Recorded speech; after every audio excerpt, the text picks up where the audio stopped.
네, 오늘 말씀은 나의 결박을 풀고 라고 하는 제목으로 우리 말씀 함께 나누겠습니다. 여러분, 저는 목회를 하면서 참 힘든 부분이 한 가지가 있습니다. 그게 뭐냐면 이 관계가 안 좋아지신 그런 분들, 이런 분들을 찾아가서 그런 분들과 교제를 나누고 또 이렇게 마음을 풀어주고, 그래서 신앙을 잃지 않도록 이렇게 도와주는 역할을 잘 해야 되는데, 이런 부분들이 저에게는 참 힘듭니다. 그런 상황이 되면 참 오랫도록 고민을 많이 해요. 가야 되겠긴 가야 되겠는데, 만나긴 만나야 되겠는데, 참 마음의 문이 잘 열리지가 않는 거예요. 그래서 그럴 때 제가 해결하는 방법이 있습니다.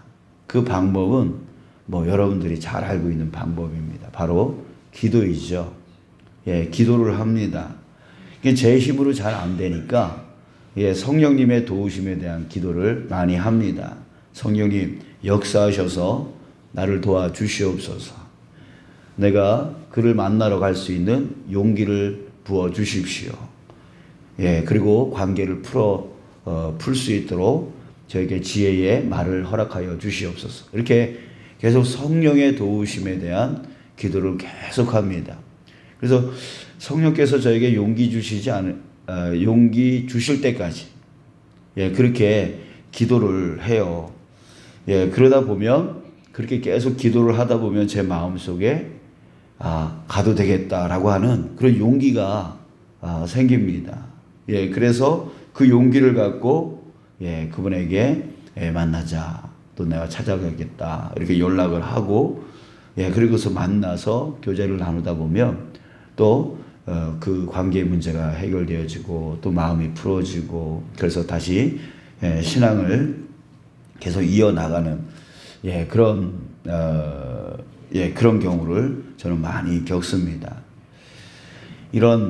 저의 이런 방식에 대해서, 이런 방식 안에는요, 두 가지의 중요한 사실이 있습니다. 첫 번째는 뭐냐면, 저의 연약함입니다. 어떤 관계 문제가 틀어진 분들을 만날 때 그 만남에 대한 어려움을 갖는다라고 하는 그 연약함이 있다라고 하는 거예요. 이 연약함 때문에 이렇게 나가서 만나기를 주저하고, 이게 목회를 당당하게 해야 되는데 그런 부분에 있어서 자꾸만 뒤로 물러서려고 하는 그런 저의 그런 연약함이 있는 것이죠. 자, 이렇게 자신의 삶의 그 연약함 때문에 당연히 해야 되는 것을 잘 하지 못하고, 정상적으로 그 일을 잘 추진해야 되는데 추진하지 못하는 그런 경우가 우리에게 있죠. 이런 것들을 우리는 뭐라고 용어를 쓰냐면 묶여있다. 묶여있다라고 하는 그런 용어로 표현을 합니다. 즉, 이제 그 연약함으로 인해서 해야 될 것을 잘 하지 못하고 틀어지는 경우가 있고, 그런 경우가 있다는 거예요. 여러분들, 그래요. 저뿐만이 아닙니다. 우리 각 사람들에게는 이런 연약함, 이런 묶임들이 있다라고 하는 것이죠. 어떤 분들은 상처 때문에 정상적인 생각을 못할 때가 있고, 정상적인 판단을 하지 못할 때가 있고, 어떤 사람들은 그 마음 안에 미움이 자리 잡고 있어서 여러 가지 어려움을 겪으시는 분들이 있고, 또 어떤 분들은 다혈질이라는 그 연약함 때문에 자꾸만 문제가 생기는 거죠. 싸우지 말아야 될 자리에서 싸우게 되어지고, 큰 소리 치지 말아야 될 자리에서 큰 소리 치다가 결국은 나중에 부메랑이 되어져서 자기에게 큰 피해가 입혀질 때가 있지 않습니까? 또 어떤 분들은 그 소심의 연약함 때문에 하고는 싶은데 이게 못하고, 또 어떤 분들은 걱정이 너무 많은 거예요. 걱정이 너무 많아서 잘 판단하지 못하고 결정하지 못하고 이런 것들이 있습니다. 그리고 또 육적인 어떤 연약함이 있죠. 육신의 질병도 질병이지만 어떤 습관들도 있잖아요. 뭐 술에 대한 습관, 담배에 대한 습관, 어떤 친구에게 너무 의지하는 습관, 뭐 어떤 분들은 또 뭐 약, 마약, 뭐 이런 것에서 벗어나지 못하는 이런 이제 내외적으로 우리 사람은 각자의 그 연약함이 있단 말이에요. 그 연약함 때문에 문제가 생기고 그 연약함 때문에 정상적인 생활을 못하고 그 연약함 때문에 자꾸만 뒤로 물러서게 되어지고 나는 그러고 싶지 않은데 나는 그렇게 하고 싶지 않은데 자꾸만 그 연약함 그 묶임 때문에 그렇게 되어지는 경우가 많이 있단 말이에요. 자, 여러분들에게도 그런 게 있죠? 있으실 거예요. 자, 이런 것들이 왜 나에게 있는가 이렇게 생각을 해보면 우리가 태어나서 자라오는 그 모든 과정 가운데 그 부모로부터 받은 영향, 또 주변으로부터 받은 영향, 그리고 어떤 사건, 사고, 어떤 경험, 이런 것들이 우리의 성품을 만들게 만들어요. 그래서 거기에 강건함도 있지만 연약함도 생기게 되어지죠. 그 자라오면서 상처가 생기고 미움이 생기고 또 어떤 가정의 영향력으로 인해서 자꾸만 급한 성격, 다혈질, 뭐 이런 것들, 또 걱정스러운 그 마음들, 소심한 마음, 이런 것들, 이런 것들이 자라오면서 가정 안에서 또 주변 안에서 계속 어떤 그 사건 사고를 통해서 이렇게 형성이 되어지는 거예요. 그러니까 여러분들 저나 여러분들이나 어떻게 보면 모두 다 피해자인 거예요. 어떤 상황과 환경의 피해자인 것이죠. 다 상처받은 자인 것이죠. 그래서 그 연약함이라고 하는 것이 우리 안에 있게 되어지고 그 연약함 때문에 해야 될 것을 정상적으로 행하지 못하게 되어지는 그런 문제가 있는 것입니다. 자, 그리고 두 번째 중요한 사실이 있는데요. 그게 뭐냐면 이 연약함이 언제 해결될 수 있느냐라고 하는 건데요. 바로 제가 아까 저에 대해서 얘기했듯이 바로 기도할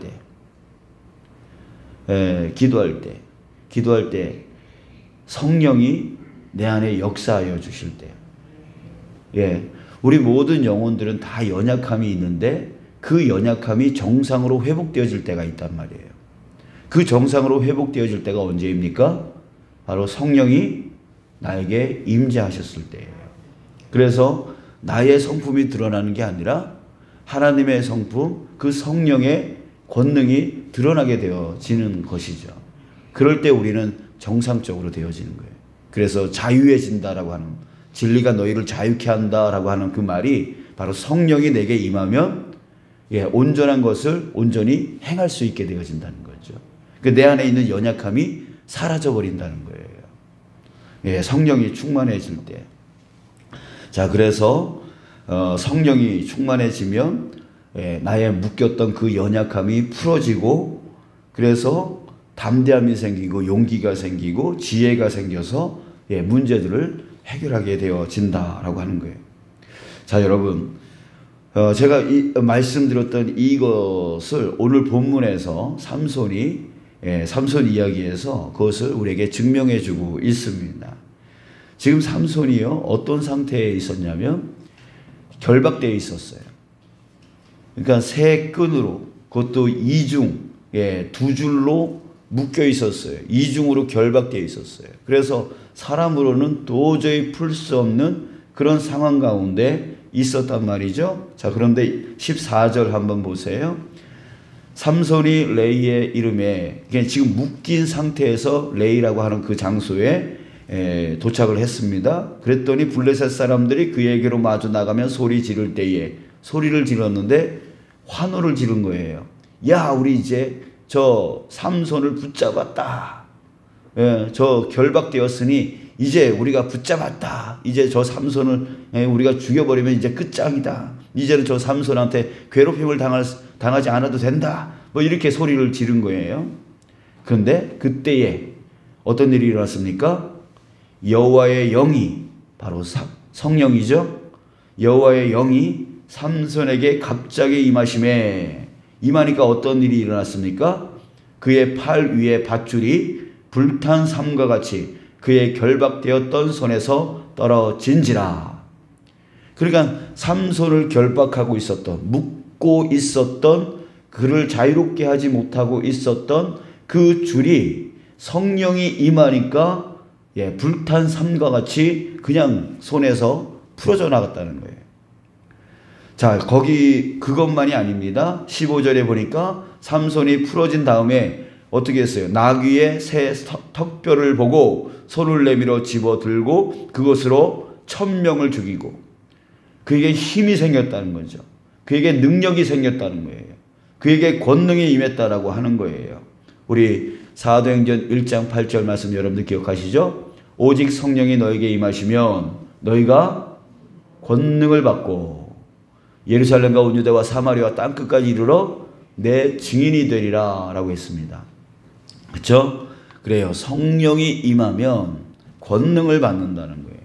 그러니까 내 안에 있는 것들이 치유될 뿐만이 아니라 내 겉의 모습도 힘이 생기고 추진 능력이 생기고 앞으로 나아가게 전진하게 되어질 수 있다라고 하는 거예요. 여러분들 그렇습니다. 저도 연약한 존재이고 여러분들도 연약한 존재입니다. 우리 중에 완벽한 존재는 없습니다. 아멘. 그렇죠? 완벽한 존재는 없어요. 그러니까 여러분, 우리가 나도 완벽하지 않으니까 자랑할 거 없고 저 사람도 완벽하지 않으니까 비난할 것도 아니에요. 어차피 나나 그들이나 똑같이 연약함이라고 하는 것이 존재하고 그 연약함 때문에 부자연스러운 삶을 살아가고 있는 거예요. 힘든 삶을 살아가고 있는 거예요. 상처된 삶을 살고 있는 거예요. 그러니까 자랑할 것도 없고요. 남을 비난할 것도 아닌 것이에요. 다만 여러분들 우리는 이 연약함을 풀고 이 묶임을 풀고 정상적으로 자유함을 갖고 살아갈 수 있습니다. 그때가 언제입니까? 바로 성령이 나에게 임할 때입니다. 성령이 나에게 임하면 나의 모든 연약함이 풀어집니다. 강건해지고 정상적으로 되어지는 거예요. 그래서 하나님의 그 성품이 내 안에서 드러나게 되어지는 거예요. 그래서 성령의 9가지 열매를 아시죠? 하나님의 성품이 드러나는 거예요. 내 성품은 나는 사랑하지 못해요. 나는 기쁘지 못해요. 나는 연약해요. 그러나 성령이 임하면 하나님의 성품이 드러나게 되어져요. 사랑과 희락과 화평과 오래 참과 자비와 양성과 충성 온유 절제의 열매가 드러나게 되어지는 것이죠. 자, 여러분 이제 우리가 어떻게 살아야 될지 다시 한번 우리가 재조정했으면 좋겠습니다. 우리는 연약함으로 살아갈 수 없습니다. 그 연약함은 자꾸만 사람들에게 상처를 주기도 하고 싸우기도 하고 다투기도 하고 갈등을 일으키고 문제를 일으킵니다. 그 연약함 때문에예요. 그렇기 때문에 우리에게 항상 필요한 것은 무엇입니까? 바로 성령의 충만함입니다. 성령 충만이 우리에게 필요한 거예요. 그랬을 때 내 안에 있는 모든 묶임들이 풀어지고 진리 안에서 자유해질 수 있고 모든 것을 하나님의 성품을 갖고 정상적으로 살아갈 수 있게 되어지는 거예요. 근데 성령 충만하다가도 또 내가 기도가 줄어들고 말씀이 연약해지면 또 성령이 사라지는 거예요. 그러면 또 내 연약함이 또 드러나게 되어지죠.